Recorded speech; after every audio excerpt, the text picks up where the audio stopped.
स्वागत है यीशु मसीह की प्रेजेंस में। पहला शमूएल 30 उसकी 6 आयत को मैं पढ़ूंगा स्क्रीन के ऊपर। नीति वचन 26 उसकी 27 आयत को आप नोट करेंगे। प्रेरितों के काम 12 उसकी 1 से लेके 8 आयत तक, इसको भी स्क्रीन के ऊपर हम पढ़ेंगे। एक बार एक व्यक्ति ने, कुछ लोगों से नफरत करता था वो, और उसने आग लगाने के लिए उनके घरों को, क्योंकि वो जंगल के करीब था, तो उसने हवा देखी कि हवा इधर को है और सभी विरोधियों के घर इधर को हैं, तो उसने आग लगा दी जंगल में। और वो जगह जगह आग लगाता गया और आगे बढ़ता गया। जब जंगल में आग लग गई, उसे मालूम हो गया कि अब आग लग गई है, मुझे और आग लगाने की जरूरत नहीं। अगर मैं और आग लगाऊंगा तो खुद जल सकता हूं।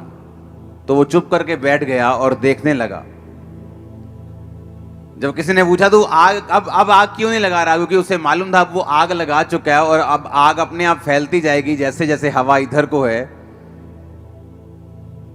तो आग लगती जाएगी। लेकिन नीति वचन 26 उसकी 27 आयत में लिखा, जो गड्ढा खोदे वही उसमें गिरेगा, जो पत्थर लुढ़काए वो लुढ़क कर उसी पर लुढ़क आएगा। उसे यह मालूम नहीं था कि उसने हवा देखकर आग तो लगा दी है, लेकिन हवाओं के ऊपर जो कंट्रोल है वो हमारा परमेश्वर रखता है। अब मैं आपको परमेश्वर का एक दास होने के नाते बोल रहा हूं, जब आग लग चुकी होगी हवा का रुख चेंज हो जाएगा। क्योंकि अगर आप लोग लड़ने वाले नहीं हैं हथियारों से, इसका मतलब ये नहीं है कि तुम्हारा परमेश्वर लड़ने वाला नहीं है। अगर तुम लोग बदला लेने वाले नहीं हो, इसका मतलब यह नहीं है कि तुम्हारा परमेश्वर जो है वो बदला लेने वाला नहीं है। क्रिश्चियन लोगों को हुक्म है कि जस्ट खड़े रहो। आप लड़ते नहीं, इसका मतलब यह नहीं है कि आपका परमेश्वर चुप बैठा है। जिस हवा को देखकर आपको जलाने की कोशिश की गई है, मैं आपको प्रोफेटिकली परमेश्वर का दास होने के नाते बता रहा हूं, वो हवा दूसरी तरफ बहेगी और आप बचाए जाएंगे। आमीन ऊंचे वाला होगा तो ये आपके परिवार के लिए होगा। क्योंकि अगर आप लड़ने वाले नहीं हैं, इसका मतलब ये नहीं है कि आपका परमेश्वर लड़ने वाला नहीं है। हालेलुया। मसीही संदेश को, क्रिश्चियनिटी को दबाने की कोशिश अब से नहीं, 2000 साल से होती आ रही है और आज तक कामयाब नहीं हुई। इस सच्चाई को करप्ट करने की कोशिश की गई, इसको खराब करने की कोशिश की गई, इसको दबाने की कोशिश की गई, लेकिन ये कभी दबी नहीं। इसका कारण यह है क्रिश्चियन लोग लड़ते नहीं, वो अपने खुदा पर भरोसा रखते हैं और उनका खुदा उनको कभी निराश नहीं करता, वो उनको कभी छोड़ता नहीं, कभी त्यागता नहीं। आमीन। लोगों को लगता है कि क्रिश्चियनिटी एक धर्म है। बाइबल कहती है कि एक भी जगह पर ईसाई धर्म का जिक्र तक, शब्द तक बाइबल में नहीं है। क्रिश्चियनिटी एक धर्म नहीं, ये एक सच्चाई है, एक धार्मिकता है, ये परमेश्वर के साथ संबंध है। इसे कोई शैतान की ताकत ना रोक पाई थी, ना है, ना कभी रोक पाएगी। जो कुछ भी हो रहा है आप लोगों की भलाई के लिए हो रहा है, सुसमाचार को फैलाने के लिए हो रहा है, आपके विश्वास को स्ट्रॉन्ग करने के लिए हो रहा है। अगर आप बादलों को देख रहे हैं जो आपके सामने मौजूद हैं, एक आंधी के, एक तूफान के, एक बारिश के रूप में, यीशु मसीह के नाम में वो टाइम आने वाला है जब पूरी तरह से मौसम साफ होने वाला है और आप आगे बढ़ने वाले हैं। आमीन ऊंचा, तो ये बरकत आपकी है। हर एक चीज का बाइबल कहती है एक समय है। बोने का समय, बोने हुए को उखाड़ने का समय, रोने का समय और खुश होने का समय, नाचने का समय, विलाप का समय। बाइबल कहती है हर एक चीज का एक समय है। और बाइबल कहती है कलीसिया इसीलिए परमेश्वर ने बनाई है ताकि आप इस तब ब्लेस होते हैं जब आप परमेश्वर के दिमाग को, उसके प्लान को, उसकी योजना को, जो उसके माइंड में है, आप उसे समझ जाते हैं और उस योजना को धरती पर पूरा करने के लिए आप काम करना शुरू करते हैं।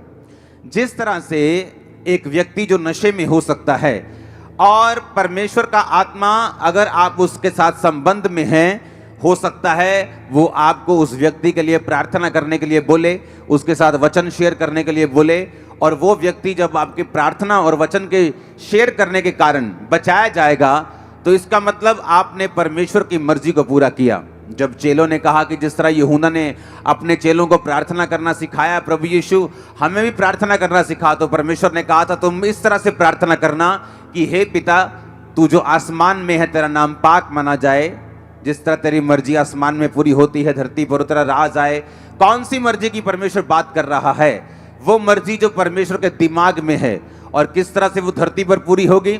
बाइबल कहती है, परमेश्वर के आत्मिक नियमों की किताब में से ये नियम है कि परमेश्वर धरती के ऊपर कोई भी काम जो है वो अपने आप नहीं करता। बाइबल कहती है वो कर सकता है, लेकिन आप लोगों को सहभागिता में बनाने का उसका कारण ये था कि आप लोग परमेश्वर के द्वारा ठहराए हुए कामों को करेंगे, और इसी के जरिए ये एक लैडर बन जाएगी, एक कांटेक्ट बन जाएगा कि पीछे लाइट है, आगे बल्ब भी लगा हुआ है, लेकिन जब कनेक्शन ही नहीं है लाइट से बल्ब की ओर, वो इलेक्ट्रिसिटी फ्लो नहीं कर रही, तो लाखों रुपए का बल्ब और पीछे हजारों वोल्ट की रोशनी किसी काम की नहीं।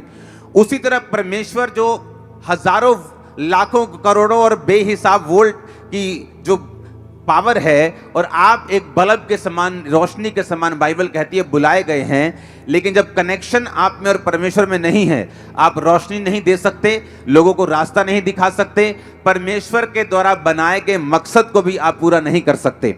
बाइबल कहती है जब परमेश्वर आपको बुलाता है तो उसका एक मकसद है आपकी लाइफ के लिए। अब आपको उस मकसद को समझना है जो परमेश्वर के दिल में है आप लोगों के लिए, और जैसे ही आप उस मकसद को समझ के काम करना शुरू कर देंगे, वो इलेक्ट्रिसिटी का फ्लो होगा, आप चमकने लगेंगे, आपकी पर्सनल लाइफ भी ब्लेस होने लगेगी। इसी तरह से मैं ब्लेस हुआ हूं, जिस तरह से अब आप ब्लेस होने वाले हैं। आमीन ऊंचा तो ये आपके परिवारों तक जा रहा है इसका असर। तो अब मुझे ये बात समझ में आ गई कि मैं इसलिए ब्लेस होता हूं कि सिर्फ इसलिए नहीं कि मुझे एक जीवित कलीसिया में जाकर आमीन आमीन बोलना है, मुझे मास प्रेयर रिसीव करनी है और मैं ब्लेस हो जाऊंगा। इसके लिए परमेश्वर ने आपको नहीं बुलाया।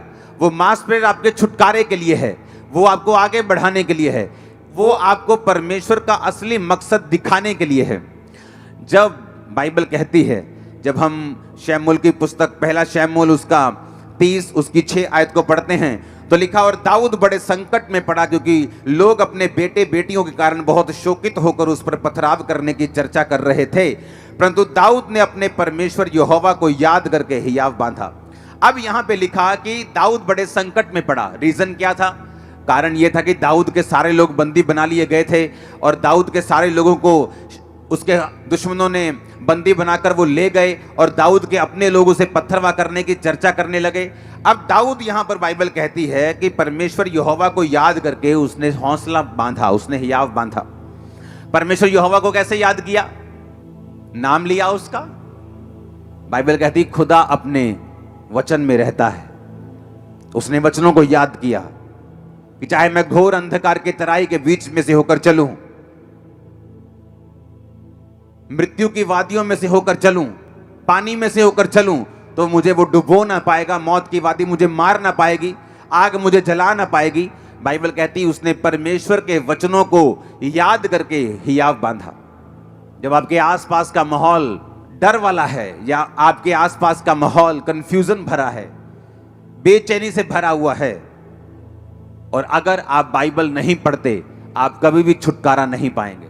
जिस चर्च में आप जाते हैं, अगर उस चर्च का जो सरमन, उसका वचन आपको बाइबल पढ़ने और खुद प्रार्थना करने को प्रेरित नहीं करता, तो आप गलत सरमन सुन रहे हैं।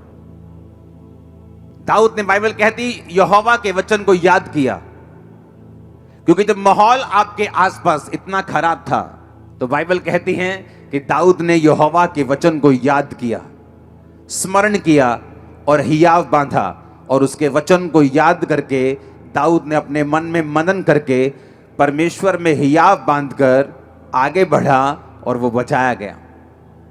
जब विरोध होता है, आपकी लाइफ में कुछ परीक्षाएं आती हैं, या बीमारी की एंट्री होती है, या कुछ परीक्षा की एंट्री होती जो परमेश्वर की ओर से है, सबसे अधिक जो आपको उस समय चाहिए वो परमेश्वर का वचन है।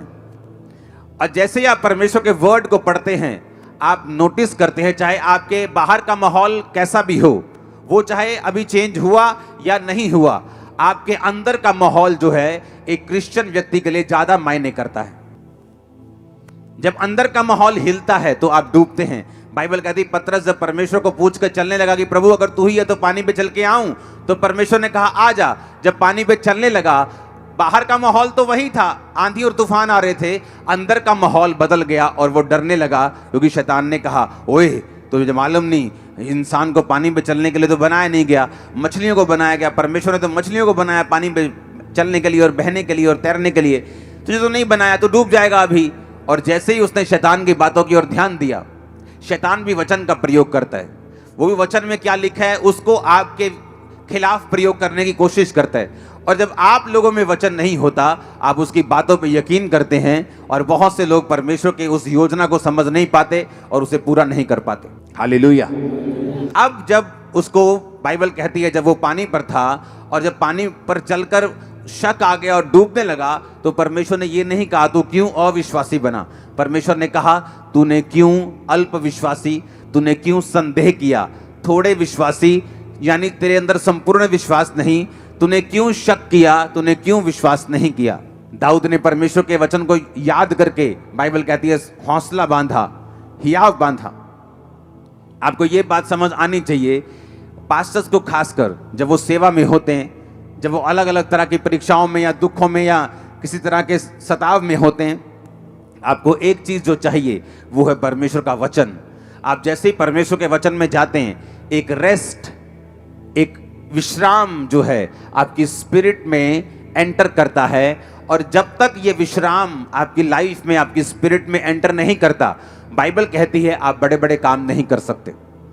बाइबल कहती है उस समय के लोग जब पापी थे और अलग अलग तरह के पापों में फंसे हुए थे, तो परमेश्वर ने नूह को चुना, और बाइबल कहती है परमेश्वर ने नूह के साथ आकर बात की कि एक बड़ी कश्ती बना और सब तरह के जानवर उसमें रख, अशुद्ध जोड़े इतने, शुद्ध जोड़े इतने, और उसके बाद मैं इतने दिन बारिश बरसाऊंगा और सब लोग धरती पर मर जाएंगे। और बाइबल कहती है नूह का जो इब्रानी मतलब है, उसका मतलब है रेस्ट, उसका मतलब है विश्राम। जब आप विश्राम में नहीं होते, आप घबराए होते हैं, क्योंकि आप बाहर की दुनिया की न्यूज़ पढ़ रहे हैं, ज़्यादा आप न्यूज़ में हैं, आप देख रहे हैं बाहर क्या हो रहा है, माहौल ख़राब हो रहा है। लेकिन बाइबल कहती है जब आप बाहर की दुनिया को देखते हैं, आपकी रेस्ट जो है अंदर की, वो लूज हो जाती, वो ख़त्म हो जाती। और जिस दिन आपका विश्राम जो है वो ख़त्म होता है, परमेश्वर आपको इस्तेमाल तो कर सकता है, लेकिन बड़े कामों के लिए आपको इस्तेमाल नहीं कर सकता, क्योंकि परमेश्वर को बड़े कामों में आपको इस्तेमाल करने के लिए एक विश्राम में, रेस्ट में, जो आदमी, जो औरत, जो खुदा का दास, दासी, विश्वासी, विश्वासनी रेस्ट में हो, आराम में हो। कौन सा आराम? आराम करने का मतलब ये नहीं कि वो सुसमाचार प्रचार ना करे, या काम ना करे, या सेवा ना करे, या प्रेयर ना करे। आराम का मतलब उसके अंदर एक विश्राम का आत्मा है। वो घबराया हुआ नहीं, वो डरा हुआ नहीं, उसे मालूम उसका परमेश्वर उसके साथ है, उसे मालूम इस आंधी तूफानों के आगे एक सनी डे उसका इंतजार कर रहा है, उसको मालूम है एक बड़ी टेस्टिमनी उसका इंतजार कर रही है, उसको मालूम है ग्लोरियस डेज उसका इंतजार कर रहे हैं। ओ आमीन, ऊंचा चाहिए मैंने कहा।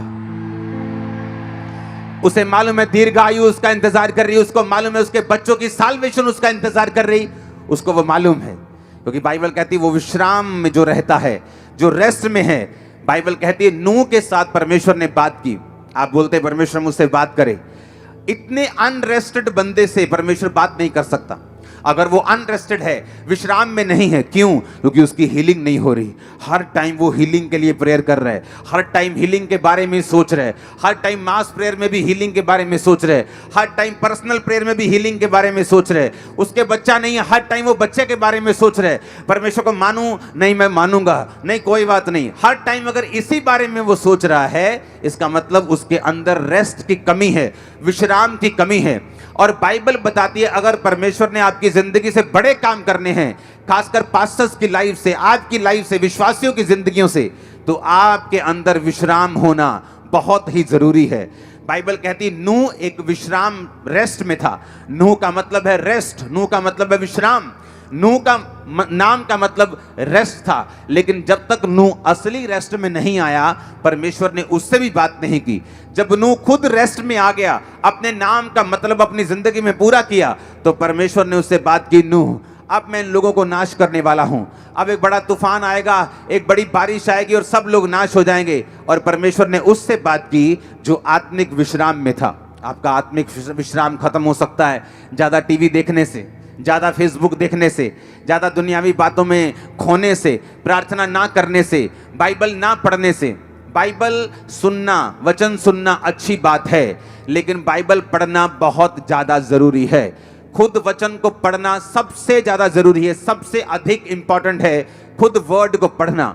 आप अगर वचन सिर्फ सुनते हैं और पढ़ते नहीं तो भी एक अनकम्प्लीटनेस, एक अधूरापन सा आपकी लाइफ में, एक हल्की सी बेचैनी, पूरी बेचैनी नहीं, आपकी लाइफ में हमेशा रहेगी, क्योंकि आप वचन को सुन रहे हैं लेकिन पढ़ नहीं रहे। जो लोग सुनते भी नहीं, पढ़ते भी नहीं, वो तो बेचैन रहते, उसमें कोई शक नहीं। उनको ना तो अपने फ्यूचर का पता है, ना वो उनको डर है कि मेरे को कैंसर ना हो जाए, मेरे को बीमारियां ना हो जाए, मेरे को ये ना हो जाए। वो हर में डरा रहता है, क्योंकि बाइबल कहती है वो विश्राम में नहीं है और परमेश्वर के साथ सहभागिता में नहीं है। लेकिन अगर एक व्यक्ति बाइबल पढ़ रहा है, हाँ, और सुन भी रहा है, क्योंकि सुनना भी जरूरी है, सिर्फ पढ़ना जरूरी नहीं है। क्योंकि अगर आप सिर्फ बाइबल पढ़ते रहें तो बाइबल के प्रकाश आपके ऊपर उतरने बंद हो जाते हैं। अगर आप एक ऐसे व्यक्ति को नहीं सुनते जिसके ऊपर परमेश्वर ने बाइबल के प्रकाशों को किया हुआ है, जब एक प्रकाश पाया हुआ व्यक्ति आपको प्रीच करता है तो सडनली परमेश्वर आपकी स्पिरिचुअल आइज को भी ओपन करता है कि जब आप बाइबल पढ़ेंगे आप भी उसी मसीह के साथ बाइबल पढ़ पाएंगे जिस मसीह के साथ मैं आपको प्रीच कर रहा हूं, जिस मसीह के साथ मैं पढ़ रहा हूं, जिस आत्मिक आंखों के साथ मैं पढ़ रहा हूं। जब आप इस प्रीच को सुनेंगे, आपकी अपनी स्पिरिचुअल आइज और आपके परिवार की भी ओपन हो रही है right now in Jesus name. जब आपकी स्पिरिचुअल आइज ओपन होती हैं, आप बाइबल सुन के चले जाते हैं, और वो प्रचारक जो आपको खुद बाइबल पढ़ने और आपको खुद प्रार्थना करने के लिए नहीं बोलता, वो प्रचारक सही नहीं है।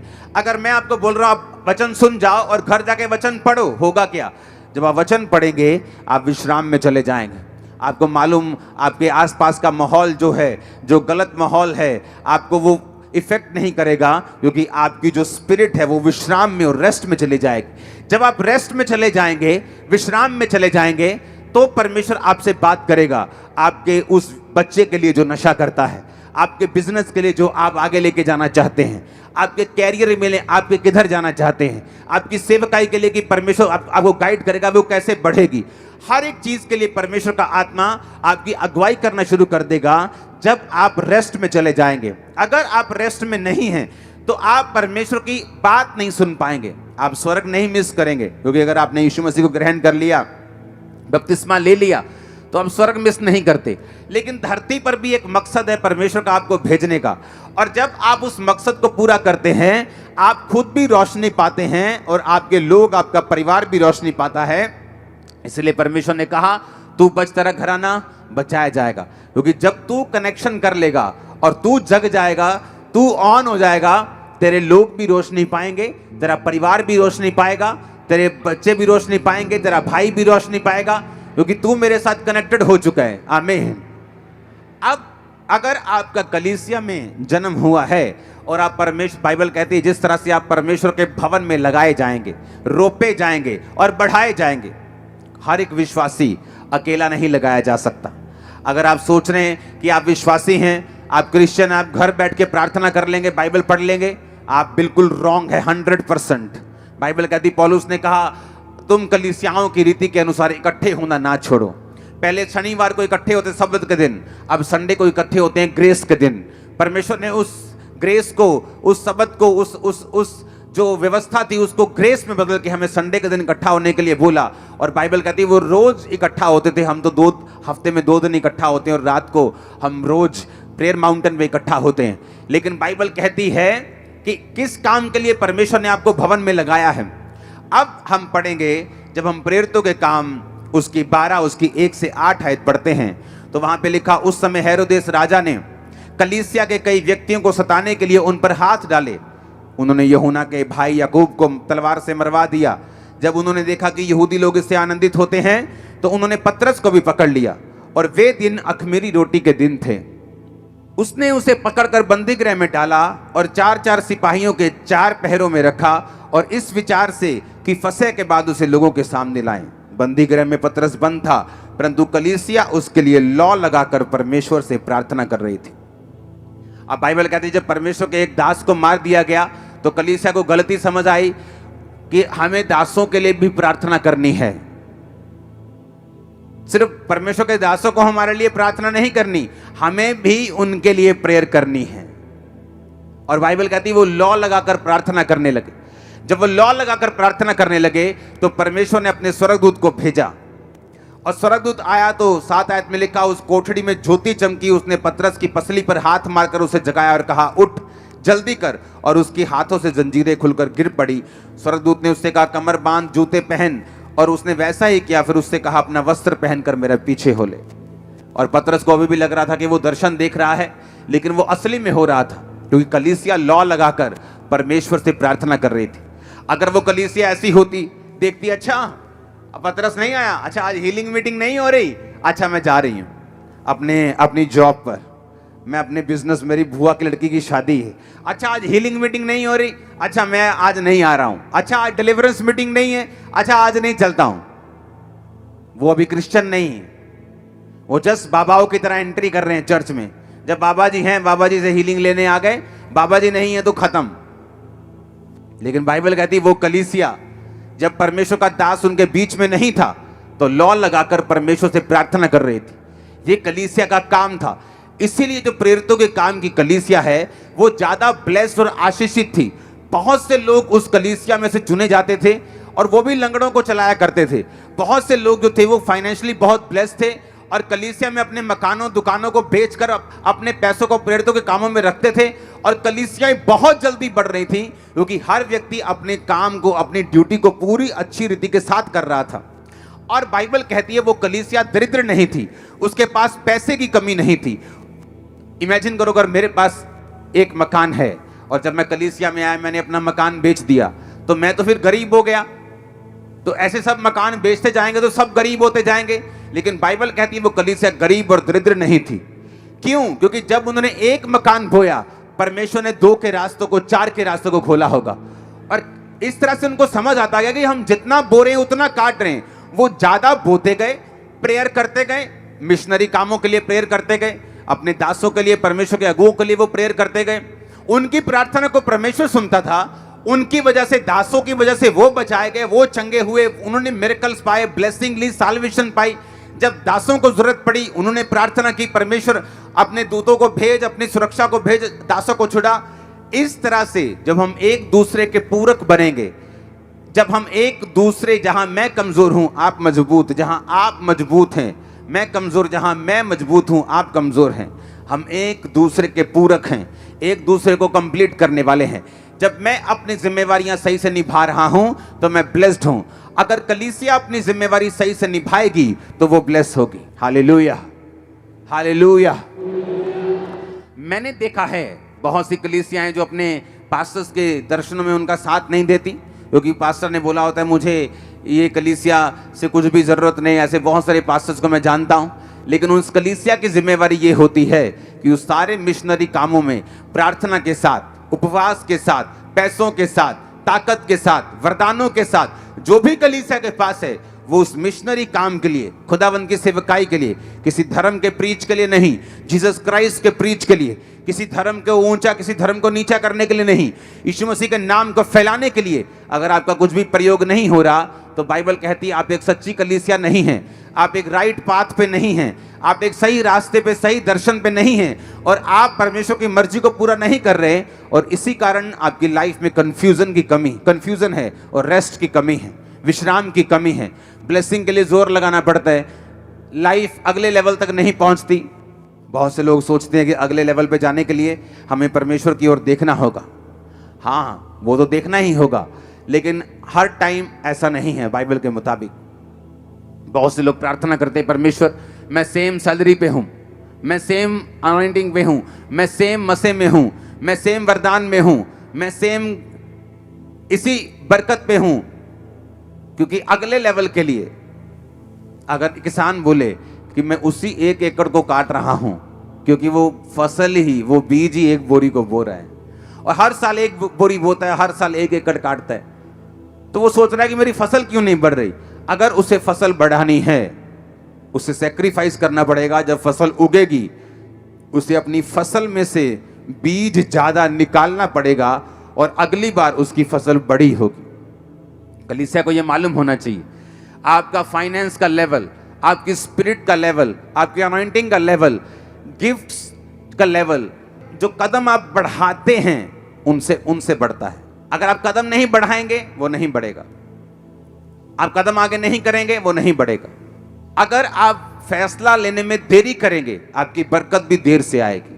आगे बढ़ने की ताकत खुदा ने आपको आपके हाथों में दी है। अगर आप आगे बढ़ना चाहते हैं वो आपके हाथों में है, अनॉइंटिंग में बढ़ना चाहते हैं वो आपके हाथों में है। हालेलुया। वो परमेश्वर के हाथों में नहीं, वो आपके ज्यादातर आपके हाथों में है, क्योंकि परमेश्वर ने जब आपको बुलाया, आपको बचाया, आपको सेव किया, आपको लहू से धोया, पापों को माफ किया, चंगा किया, अब उसने बाइबल को, आपके वचन को आपके हाथों में दिया है। आप जब इस स्ट्रक्चर को पूरा करेंगे, इसके अनुसार अपनी लाइफ को बिताएंगे, आप अपनी लाइफ में ब्लेस होते जाएंगे। हालेलुया। अपने पड़ोसी को बोलो वचन को याद कर। अपने पड़ोसी को बोलो वचन को याद करके ही याद बांध।